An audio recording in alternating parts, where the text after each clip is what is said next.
2085 সাল। বিচার ব্যবস্থায় কোনো মানুষ নেই।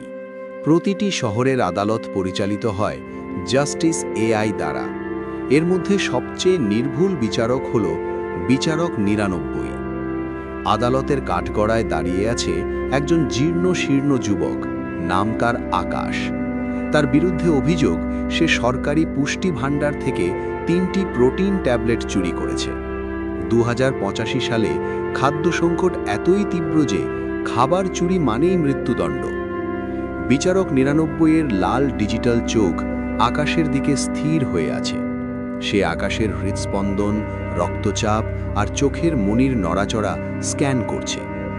এআই এর যান্ত্রিক কণ্ঠস্বর শোনা গেল। আকাশ, তোমার অপরাধ প্রমাণিত।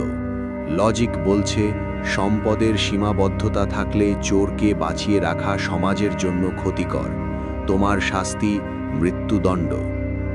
আকাশ কাঁদতে কাঁদতে বলল, মাননীয় বিচারক, আমার ছোট বোনটা 3 দিন ধরে কিছু খায়নি।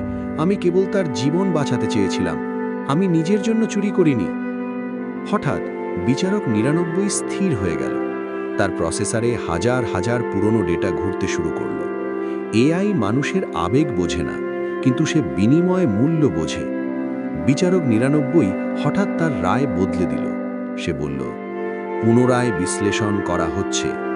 আকাশ, তুমি নিজের জীবনের ঝুঁকি নিয়ে অন্য একজনের জীবন বাঁচাতে চেয়েছ। এটি কোনো অপরাধ নয়, বরং এটি সেলফলেসনেস বা নিঃস্বার্থতা, যা মানুষের বিলুপ্ত প্রায় একটি গুণ।